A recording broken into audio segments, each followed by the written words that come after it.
So what are the real causes of anxiety? Why does it happen? What's the best treatment for it? And how can you start taking steps toward a life with less anxiety? My name is John Clark. I'm a licensed therapist, and in this video, I'm going to be answering all these questions and more. Let's dive in. Okay, so the first point I want to make about why anxiety happens, or the causes of anxiety, is a very well-known kind of model in psychology called the Diathesis stress model. What does this mean? This means, and this is can be true for most mental health issues, the model basically means that there is a genetic component to most mental health issues, combined with some sort of environmental or life stressor that kind of leads to that gene being expressed. So in other words, you might be genetically predisposed to anxiety, and then you have a life circumstance or situation, or even a year of really stressful events that leads to that gene kind of being flipped on like a light switch, and then all of a sudden you're experiencing a lot more anxiety than ever, or a lot more depression, or mood swings, or whatever it may be. So just like people might have a genetic predisposition to asthma, you might have a genetic predisposition to anxiety. One way to figure this out is just to think about the other people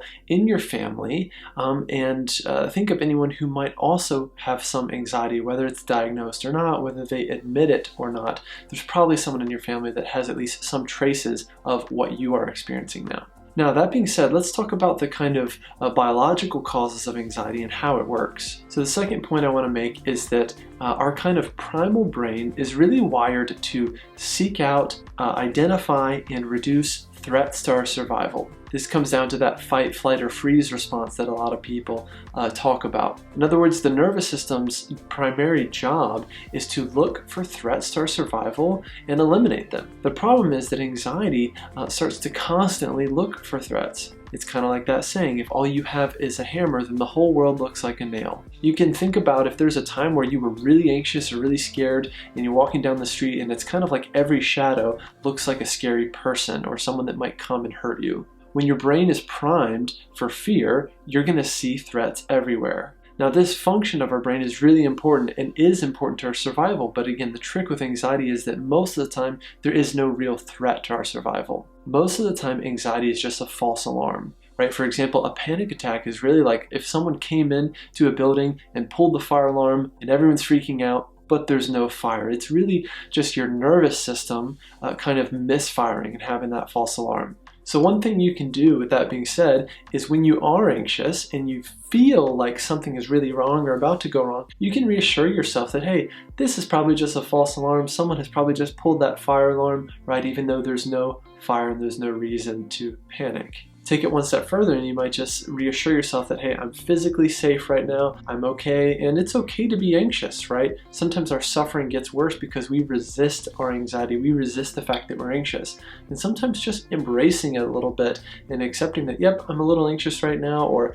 I have a lot going on or a lot coming up this week, so I'm going to be a little anxious this week, and that's okay. That being said, the third point I want to make is that we all have anxiety, just to different degrees and at different points in our life, depending on what's going on. Anxiety is a normal part of life. Number 4, I want to talk about stress for a minute, and we have eustress versus distress, right? Eustress is kind of the good stress or the good tension that we need to get stuff done. Let's face it, if you didn't have some stress about showing up to work on time, you wouldn't get out of bed in the morning. So you need a certain amount of eustress, that's eustress, to get out of bed in the morning, to be at work on time, to finish your projects on time, or if you're a student, to turn in that paper on time, to pay your taxes on time, etc., etc. So we need a certain level of tension just to be kind of operating as functional people in the modern world. However, distress happens when it's more tension that's really needed for that situation, right? Or more stress and tension that is really adaptive for what that situation calls for. The key is to just kind of use eustress and reduce distress. So again, just to make this part clear, number 5, anxiety is really distress, right? Anxiety is really just worry beyond what a situation warrants. Anxiety is future thinking, right? Thinking ahead, what could go wrong, what could people say, what bad things could happen to me, etc., etc. And the reality is, even though we worry, our worry doesn't necessarily change the outcome. It doesn't necessarily change what's going to happen next, unless it's really preparing us to avoid a negative outcome. Going back to the example of paying your taxes, right? You have some anxiety perhaps about paying your taxes on time or doing it right. Some of that might actually be warranted, right? Because there are repercussions if you do it wrong or you forget to submit your taxes or whatever it is. However, if you are worrying around the clock, if you're worrying beyond what's adaptive for that task, right? If you're waking up in the middle of the night worrying about it, or you're worrying about it all year round, then that might be anxiety. Number 6, anxiety builds on anxiety. So in other words, the more anxious I am, the more anxious I'm likely to be. It's kind of like a muscle, right? So the more that I build that muscle, I'm basically paving and repaving this neural pathway in my brain that is for anxiety. It's like this anxiety kind of superhighway. So the more anxious that I am, and the longer I go without getting help for my anxiety, the more likely I am to stay anxious and in fact get more anxious. Left untreated, anxiety tends to get worse over time. So if you haven't already stopped and sought treatment, then now is the time to do that.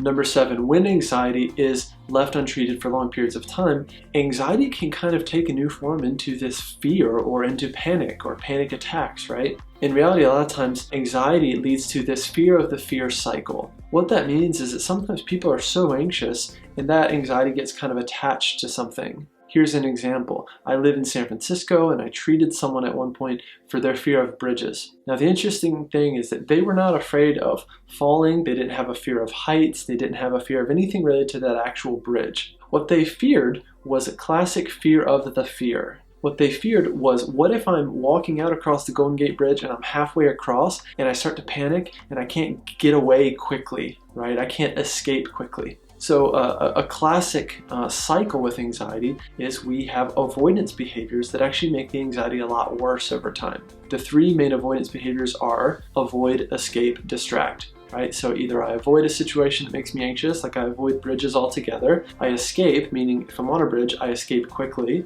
and therefore I'm back to safety, right? And I've never learned to face that anxiety. Or I distract, right? I'm on the bridge and I'm just obsessively scrolling through Instagram to kind of distract myself and pretend like I'm not in this scary situation. All of these things might kind of help get you through the moment, but they're not going to help you really face your fear once and for all and build what we call distress tolerance. In other words, what you need to do is build the opposite muscle of anxiety, which is building your tolerance for distress, building your tolerance for anxiety in these anxiety-producing situations, so that you can become kind of more inoculated to it. You can lean into those situations that are a bit scary, and over time you really overcome those scary situations and you realize anxiety can't hurt me, anxiety's not that bad after all, and I have to just keep pushing back on it and making sure that it's not limiting my life. Number 8, if you're dealing with anxiety to any degree, you have to get treatment.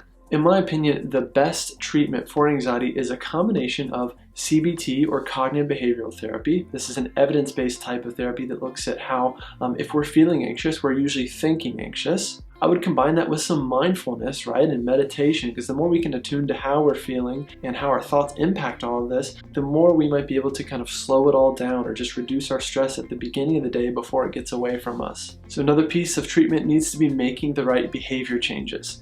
The top 3 that I recommend are eliminating caffeine, eliminating alcohol, and adding 30 minutes of cardio at least 3 to 4 times per week. Here's why. So caffeine, right off the bat, is a nervous system stimulant, right? It stimulates the central nervous system. Well, how does anxiety work? The brain is kind of reading cues from the nervous system to determine, are we okay or not? If we're reading those cues from the nervous system and the nervous system is revved up, then the brain is going to be misinterpreting that as, hey, there must be a real threat in my environment. Alcohol, on the other hand, gives you those feel-good chemicals while you're drinking, right, in the very short term. But then what happens is, let's say you have these bursts of serotonin, dopamine, these chemicals that help you feel good, right, and loose and uninhibited. But then what happens is, as these chemicals are trying to normalize and you're coming down from alcohol, you don't come back down to neutral. You dip way below neutral and you have these depletions of things like serotonin, dopamine, etc. So you feel a lot worse, you feel anxious, you even feel depressed in the morning if you're a little bit hungover.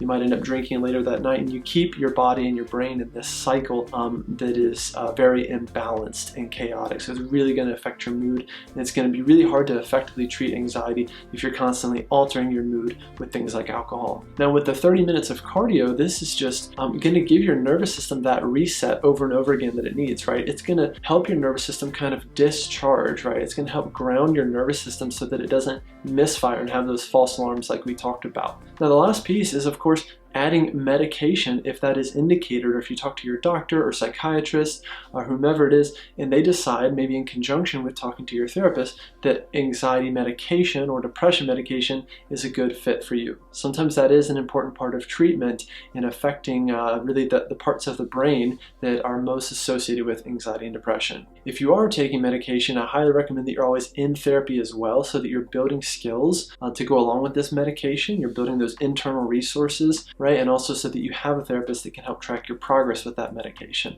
The last piece that you might need to do is kind of change your environment or change a piece of your life that's causing you a lot of stress. That might be a stressful job, stressful relationship, or maybe where you live is really stressful and you need to get out of the city where you live in, or have an apartment with more space or something like that. Never underestimate the ability for environmental factors to really affect your anxiety. Well, that's it. That's a summary of the causes of anxiety, how it works, and how I recommend getting treatment for anxiety. Hope this was helpful. Again, my name is John Clark. I'm a licensed therapist and anxiety expert at CalmAgainCounseling.com. If you're new here, check out the other videos in our channel. Otherwise, make sure to hit that like button if you enjoyed this video, hit subscribe while you're at it, and let me know in the comments below any thoughts, feedback, or other questions you have from this video. Thanks for watching. I'll see you in the next one.